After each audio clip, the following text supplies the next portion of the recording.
السلام عليكم ورحمة الله وبركاته. إن الحمد لله نحمده ونستعينه ونعوذ بالله من شرور أنفسنا ومن سيئات أعمالنا. من يهده الله فلا مضل له ومن يضلل فلا هادي له، وأشهد أن لا إله إلا الله وحده لا شريك له، وأشهد أن محمدا عبده ورسوله. أما بعد، فأعوذ بالله من الشيطان الرجيم. بسم الله الرحمن الرحيم. يا أيها الذين آمنوا إذا قمتم إلى الصلاة فاغسلوا وجوهكم وأيديكم إلى المرافق وامسحوا برؤوسكم وأرجلكم إلى الكعبين.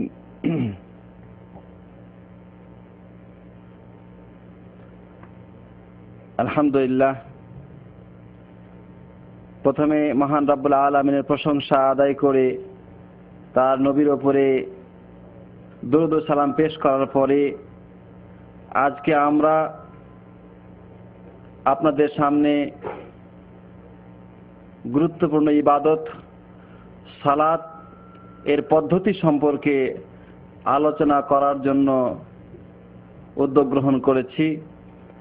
আল্লাহর কাছে আমরা প্রার্থনা করি তিনি আমাদেরকে এই বিষয়ের উপরে পরিপূর্ণরূপে আলোচনা করার তৌফিক দান করেন।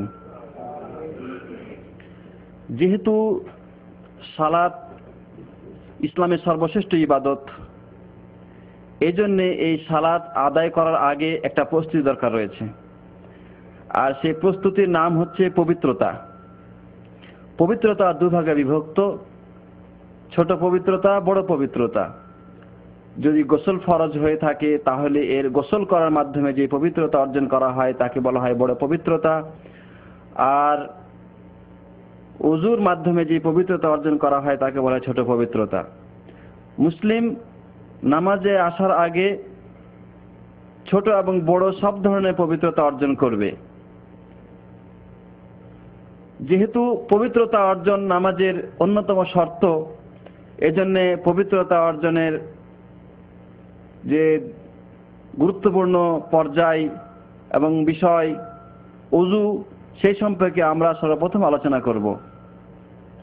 আল্লাহ রাব্বুল আলামিন এই ব্যাপারে ইরশাদ করেছেন সূরা আল মাইদা 6 নম্বর আয়াতে। তিনি বলছেন, ইয়া আইয়ুহাল্লাযীনা আমানু ইযা কুমতুম ইলাস সালাতি, হে ঈমানদারগণ, তোমরা যখন নামাজের ইচ্ছা করো, ফাগসিলু উজুহাকুম, তোমরা মুখমণ্ডল ধৌত করো, ওয়া আইদিয়াকুম ইলাল মারাফিক, কোনই পর্যন্ত দুই হাতকে ধৌত করো, ওয়ামসাহু বিরউসিকুম, মাথা মাসহ করো, ওয়া আরজুলাকুম ইলাল কাবাইন, এবং টাকনু পর্যন্ত দুই পা ধৌত করো। এই আয়াতে আল্লাহ তাআলা ওযুর নিয়ম বলে দিয়েছেন, আর এই নিয়মকে বাস্তবায়ন করেছেন প্রিয় নবী মুহাম্মদ মুস্তাফা সাল্লাল্লাহু আলাইহি ওয়াসাল্লাম। ওযু একটি গুরুত্বপূর্ণ ইবাদত, সেই হিসাবে এর ফজিলত রয়েছে, মর্যাদা রয়েছে। এ সম্পর্কে আল্লাহ নবী সাল্লাল্লাহু আলাইহি ওয়াসাল্লাম ইরশাদ করছেন, ইন্না উম্মতি ইয়াতুনা ইয়াওমাল কিয়ামাতি গুররাম মুহাজ্জালিনা মিন আসারিল ওযু, নিশ্চয় কিয়ামতের দিন আমার উম্মত উপস্থিত হবে, তাদের মুখমণ্ডল এবং হাত পা গুলো ওযুর কারণে আলোকিত এবং চমকিত হতে থাকবে। সুতরাং যে ব্যক্তি ইচ্ছা করে, ফামানিস্তাতা আমিনকুম আন ইউতিলা গুররাতাহু ফালিয়াফাল, কেহ যদি এই আলোক এবং উজ্জ্বলতা বৃদ্ধি করতে চায় তাহলে সে যেন সেটা বৃদ্ধি করে বা বাড়িয়ে দেয়। হাদিসটি বুখারী এবং মুসলিমে বর্ণিত হয়েছে।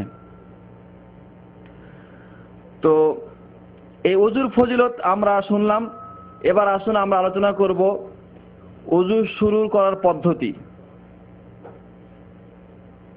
ওযু শুরু করার আগে যে শর্তগুলি রয়েছে জরুরি, যেমন আমরা উল্লেখ করেছি সব ধরনের ছোট বড় নাপাকি থেকে পবিত্র অর্জন করতে হবে। যেই পানি দিয়ে আমি ওযু করব সেই পানিটা পবিত্র হতে হবে।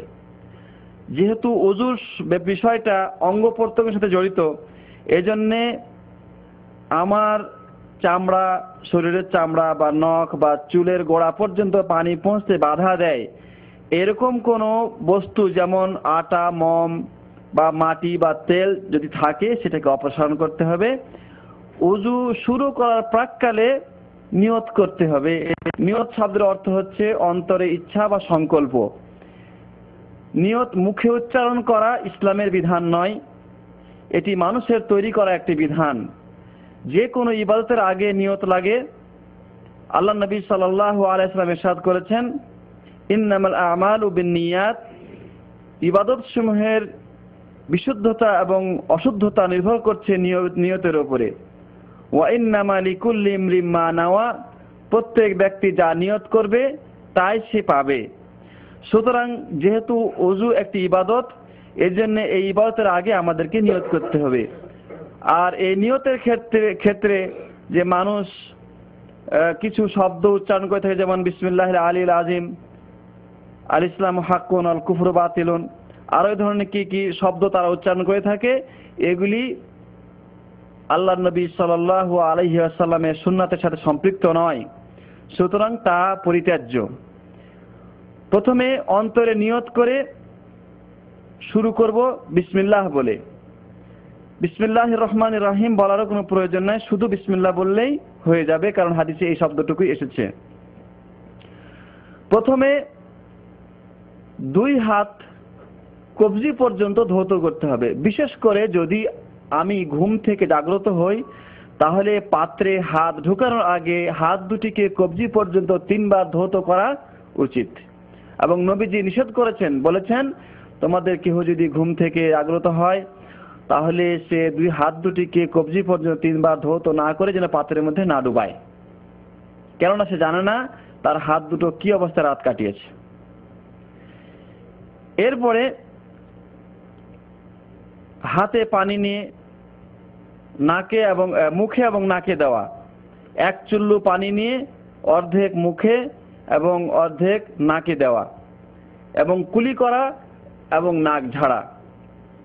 এই কাজটি 3 বার করতে হবে। বুখারী শরীফের রিওয়ায়েতে রয়েছে, মুসলিমের রিওয়ায়েতে রয়েছে এবং তিরমিজির রিওয়ায়েতে রয়েছে, আল্লাহর নবী 1 চুল্লু পানি নিয়ে কুলি করেছেন এবং নাক ঝেড়েছেন।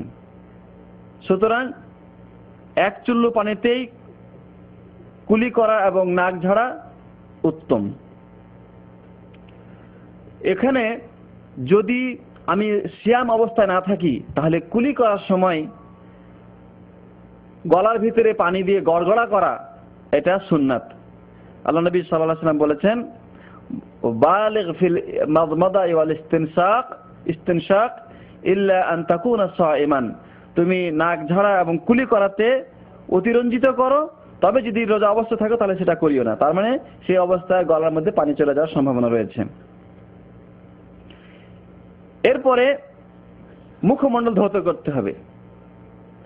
মুখমণ্ডল ধৌত করার সীমানা হচ্ছে উপরে চুল গজানো স্থান থেকে নিয়ে নিচে থুতনি পর্যন্ত, দাড়ির শ্বাস সীমানা পর্যন্ত, এবং ডাইনে বাঁয়ে 1 কানের লতি থেকে আরেক কানের লতি পর্যন্ত ধৌত করতে হবে।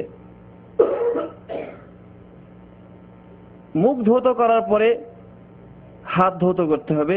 প্রথমে ডান হাত কনুই পর্যন্ত, অতঃপর বাম হাত কনুই পর্যন্ত। হাত ধৌত হয়ে গেলে মাথা মাসে করতে হবে। মাথা মাসে করার জন্য হাতে নতুন করে পানি নিয়ে ওই পানি ছেড়ে দিয়ে ভিজা হাত মাথার প্রথম অংশ থেকে শুরু করে পিছনের অংশে নিয়ে যেতে হবে, আবার সেখান থেকে ফিরিয়ে যেখানে শুরু হচ্ছিল সেখানে এসে ছেড়ে দিতে হবে। অতঃপর হাতে নতুন করে আবার পানি না নিয়েই 2 তর্জনী আঙ্গুল কানের ছিদ্রের মধ্যে প্রবেশ করিয়ে কানের ভিতরের যে ভাঁজগুলো রয়েছে তার মধ্যে সে আঙ্গুলটিকে ঘোরা